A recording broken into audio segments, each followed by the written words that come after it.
नमस्कार दोस्तों, स्वागत है एक बार फिर से आप लोग का द IR शो में। दोस्तों, जैसा कि आप लोग स्क्रीन पर देख सकते हैं कि समोआ का चीन को झटका। दरअसल दोस्तों, समोआ नाम का एक जो देश है उसने चीन के सीपेक जो प्रोजेक्ट जो पाकिस्तान के साथ जैसे सीपेक का प्रोजेक्ट चीन का चल रहा है, उसी तरीके से चीन के विश्व के तमाम देशों के साथ इन्वेस्टमेंट और इंफ्रास्ट्रक्चर के नाम पे प्रोजेक्ट चल रहे हैं, जिसको आप लोग बेल्ट एंड रोड इनिशिएटिव के नाम से जानते ही होंगे। तो ये जो बेल्ट एंड रोड इनिशिएटिव है, जिसको हम लोग शॉर्ट में BRI कहते हैं, इसके तहत चीन क्या कर रहा है, विश्व के तमाम देशों में जो है वो इन्वेस्टमेंट कर रहा है इंफ्रास्ट्रक्चर प्रोजेक्ट्स के नाम पे। लेकिन इंफ्रास्ट्रक्चर प्रोजेक्ट्स के नाम पे वो ऐसे ऐसे लोन दे देता है छोटी छोटी कंट्रीज़ को जो उनके लिए सस्टेनेबल नहीं होती है। तो सस्टेनेबल नहीं होती है तो इस वजह से क्या होता है कि जो छोटे देश होते हैं वो इनके डेब्ट ट्रैप में फंस जाते हैं और आगे चल के उनको अपना कोई ना कोई जो इंफ्रास्ट्रक्चर प्रोजेक्ट जो उन्होंने तैयार करने के लिया था, उस इंफ्रास्ट्रक्चर प्रोजेक्ट के तहत जो उन्होंने लैंड या जो उन्होंने पोर्ट बनने के लिए दिया था चीन को, वो उनको अंत में क्या हो जाता है, उन्हीं को जो है वो लीज पे देना पड़ जाता है। जिसका उदाहरण आप लोग श्रीलंका के केस में देख सकते हैं। श्रीलंका का हम्बनतोता पोर्ट इसका एक बहुत अच्छा एग्जाम्पल है। साथ ही साथ बहुत से लोगों को नहीं मालूम होगा कि थाईलैंड में भी जो है वो चीन ने जो है वो इलेक्ट्रिसिटी का इंफ्रास्ट्रक्चर खड़ा करने के लिए जो है वहाँ इन्वेस्टमेंट की थी। लेकिन अब जो देखने में वहाँ मिल रहा है थाईलैंड में, वो ये देखने को मिल रहा है कि थाईलैंड का जो इलेक्ट्रिसिटी की जो कंपनी है उसमें ज़्यादा से ज़्यादा इंफ्रास्ट्रक्चर के जो इन्वेस्टमेंट है वो चीन की कंपनी द्वारा की गई है। यानी एक तरीके से जो स्टेक होल्डर्स हैं वो चीन के जो है मेजॉरिटी में अब उसमें होते जा रहे हैं। तो इसी तरीके से चीन जो है वो अपने डेब्ट ट्रैप में फंसाता है।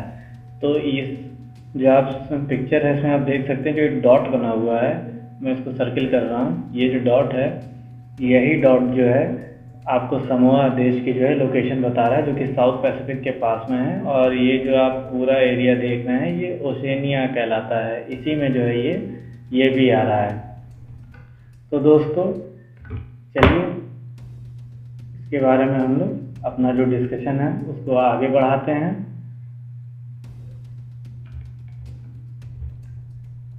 तो दोस्तों हुआ क्या कि समोआ में जो है वो नए चुनाव हुए और नए चुनाव के बाद जो उनकी जो नई जो एक्सपेक्टेड जो उनकी जो नई PM है वो है फियामे नाओमी मताफा।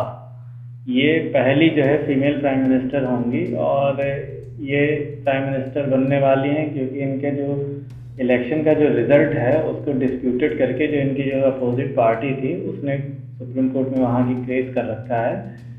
और जहाँ तक है कि उस केस को जो है रिजेक्ट कर दिया जाएगा सुप्रीम कोर्ट के द्वारा, तो इसलिए इनका जो है प्रधानमंत्री बनना जो है वो तय है। तो इन्होंने ये कहा है कि the proposed construction of Wharf in sorry दोस्तों, इसमें जो प्रोनाउंसिएशन है इस पोर्ट का मैं सही कर नहीं पा रहा हूँ, वैसू बे, यहीं पे जो है ये एक वार्फ बना रहे हैं। वार्फ एक तरीके का कुछ नहीं, आप ये समझ सकते हैं कि एक तरीके का पोर्ट के किनारा जहाँ पे जो शिप जो है वो लोडिंग अनलोडिंग का काम कर सकें, वार्फ उसी को कहते हैं। तो यहाँ पे जो है इन्होंने ये कहा कि ये जो यहाँ पे वार्फ बनाने का जो मुद्दा था ये काफ़ी समय से जो है यहाँ पे डिस्प्यूट का रहा है कारण, क्योंकि कुछ लोग इसके समर्थन में और कुछ लोग इसके समर्थन में नहीं हैं।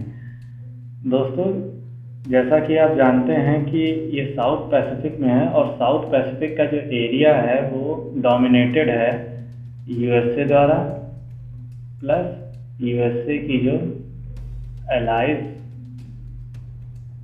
कंट्रीज हैं उनके द्वारा। तो एक तरीके से यहाँ USA की डोमिनेशन चलती, तो USA नहीं चाहता कि यहाँ किसी भी तरीके से जो है कोई और कंट्री जो है वो डोमिनेट करे।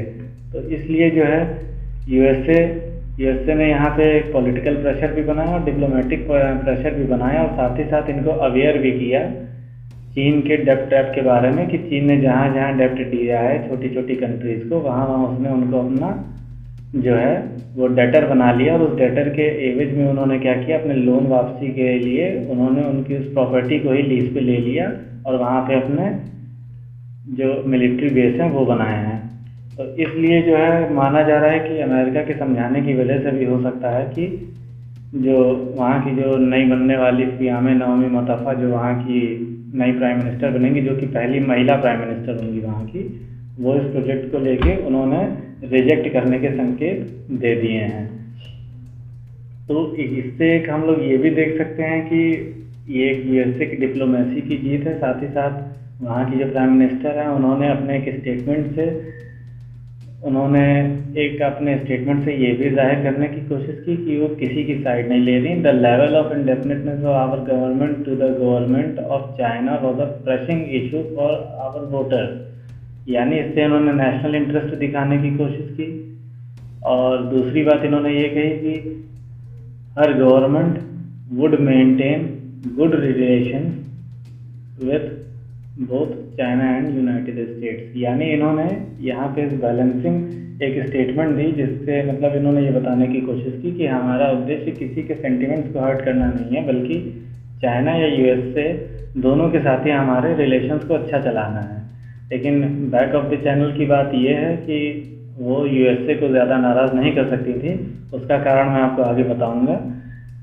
तो फिलहाल बात यही थी कि वो यूएसए को जो है वो नाराज़ नहीं करना चाहते थे, इसलिए भी उन्होंने ये चीज़ किया। और बाकी यूएसए ने अपनी डिप्लोमेसी का तो सहारा लिया ही इनको प्रभावित करने के।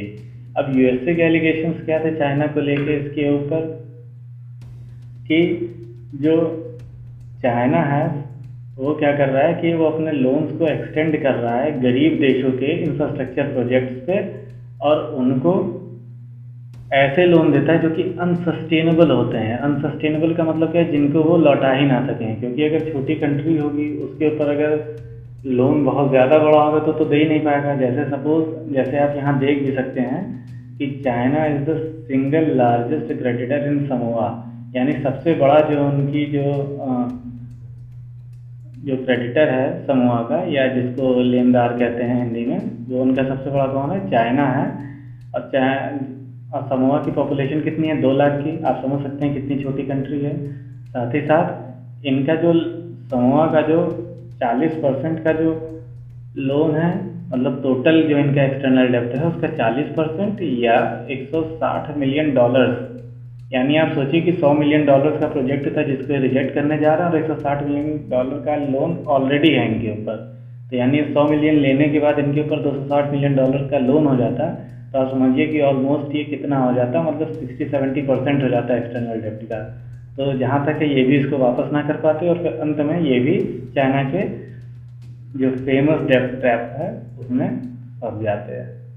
तो आखिरकार माना जा रहा है कि देर सही, लेकिन समोआ की जो नई बनने वाली प्रधानमंत्री हैं उन्होंने अपने देश को इस डेब्ट ट्रैप से बचा लिया है। अब इस पे जो है वो चाइना का रिएक्शन ये है कि इसमें चाइना का कोई भी ऐसा कोई इंटेंशन नहीं है जैसा इंटेंशन बताया जा रहा है। और उन्होंने कहा कि जो भी आरोप लग रहे हैं ये सब बेबुनियाद हैं। साथ ही साथ चाइना का इस पोर्ट में और इस इंफ्रास्ट्रक्चर में कोई भी ऐसा इंटेंशन नहीं था। जो भी वो इन्वेस्टमेंट कर रहा था, it was all without any political strings. यानी उसमें कोई भी पॉलिटिकल मोटिव नहीं था। साथ ही साथ चाइना ने ये भी कहा, जो चाइना के फॉरेन मिनिस्ट्री स्पोक्स पर्सन थे ज़ाओ लीजियन, उन्होंने ये भी कहा कि the Vaiusu port is close to the main Apia port in Matautu which has recently been expanded with aid from Japan. उन्होंने ये कहा कि जो एपिया पोर्ट है, दोस्तों एपिया जो है ये इनकी कैपिटल है। तो एपिया पोर्ट को इन्होंने कहा कि जो वहाँ एपिया पोर्ट के पास में जापान जो अपना इंफ्रास्ट्रक्चर बना रहा है उसके लिए तो किसी ने कोई ऑब्जेक्शन नहीं किया, लेकिन चाइना का इन्वेस्टमेंट जैसे ही हुआ उसने जो है वो सबका ध्यान खींच लिया और सबके जो है क्रिटिसिज्म को उसने ओपन कर दिया। तो यहाँ एक तरीके से बात कर रहे हैं कि जो वर्ल्ड है वो चाइना को लेके कहीं ना कहीं बायस्ड है।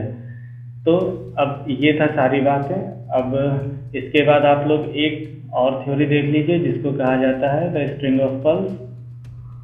ऐसा इसलिए मैं आपको दिखाना चाहता हूँ क्योंकि आज चाइना ने इस स्ट्रिंग ऑफ पल्स के ही थ्रू जो है इसने आज भारत के जो भी पड़ोसी देश हैं, चाहे वो बांग्लादेश हो, म्यांमार हो, थाईलैंड हो, कंबोडिया हो, या इनके अपने जो है साउथ चाइना सी के पास के जो भी रीजन है वो, साथ ही साथ श्रीलंका में आप जान ही रहे हम्बनतोता पोर्ट, मॉरिशस के पास, मालदीव में भी इन्होंने अपना एक इंफ्रास्ट्रक्चर खड़ा किया है मालदीव को लोन देके। उसके बाद पाकिस्तान का आप जान ही रहे हैं, ये सीपैक कॉरिडोर है, चाइना पाकिस्तान इकोनॉमिक कॉरिडोर, जो कि ग्वादर से जा रहा है जिंगजियांग तक। उसके बाद इन्होंने अपना, यहाँ भी आप देख सकते हैं कि जिबूती के पास में भी इन्होंने अपना एक बेस बनाया है, यहाँ यमन के पास भी बनाया, यानी ऑल ओवर अगर बात करें तो इंडियन ओशियन को जो है चाइना ने अपनी जो है BRI के प्रोजेक्ट से पूरी तरीके से कंट्रोल में कर लिया, और यही कंट्रोल वो विश्व के अन्य जो भी ओशियंस हैं उनमें चाहता है, ताकि वो एक तरीके से USA को जो है वो काउंटर कर सके। क्योंकि जैसा कि मैं आपको पिछले वीडियोस में भी बता चुका हूँ कि USA के सबसे ज़्यादा जो हैं वो मिलिट्री बेसेस हैं other than any nation in the world. तो अब अमेरिका को काउंटर करने के लिए अपनी अगर मिलिट्री पावर बढ़ानी है तो चाइना भी इसी कोशिश में है कि किसी तरह वो भी अपने बेसेस बना ले, जिसके लिए वो क्या कर रहा है कि वो अपने BRI प्रोजेक्ट का सहारा ले रहा है। बाकी दोस्तों इस मैप में आप समोआ की लोकेशन देख सकते हैं, ये है समोआ, ये है इनकी कैपिटल अपिया, और इसी के पास में जो पोर्ट है जिसकी बात वो कर रहे थे वो यहीं कहीं आसपास में है। साथ ही साथ ये देख सकते हैं समोअन आइलैंड्स इनको कहते हैं, क्योंकि इन्हीं के बगल में एक और आइलैंड है जिसको अमेरिकन समोआ कहते हैं। दोस्तों समोआ जो है वो एक तरीके की एथनिसिटी है, और इनकी जो पॉपुलेशन है वो यहाँ 2 लाख के आसपास में है, लेकिन इनकी पॉपुलेशन का एक अच्छा खासा रेशियो अमेरिका में भी पाया जाता है, यानी USA में। वहाँ भी करीब 2 से 2.5 लाख के करीब में है, और इनकी शुरू से एक तरीके की कल्चरल क्लोजनेस रही है अमेरिकन से, तो इसलिए आप समझ ही सकते हैं कि ये ज़्यादा प्रभावित भी रहते हैं USA से। तो ये अमेरिकन समोआ है, यहाँ पे अमेरिका का अपना मिलिट्री बेस भी है, ये बात ध्यान रखिएगा कि यहाँ पे अमेरिका का अपना मिलिट्री बेस भी है, और ये USA की एक ओवरसीज टेरिटरी है, जो कहाँ पे है, साउथ पैसिफिक के पास में। तो दोस्तों इससे आप समझ सकते हैं कि ये अमेरिका के लिए इतना ज़्यादा इम्पोर्टेंट क्यों था चीन का यहाँ से बाहर जाना। तो दोस्तों आज के टॉपिक में बस इतना ही। आशा करता हूँ आप लोग को मैंने जितनी बातें समझाई होंगी वो सब बातें समझ में आई होंगी। इसके रिगार्डिंग अगर कोई भी क्वेरी होगी या कोई भी सजेशन होगा तो आप उसको कमेंट बॉक्स में लिख सकते हैं। जाने से पहले प्लीज़ चैनल को लाइक करें, सब्सक्राइब करें और बेल आइकन को प्रेस करना ना भूलें। थैंक यू दोस्तों, thank you for watching the video.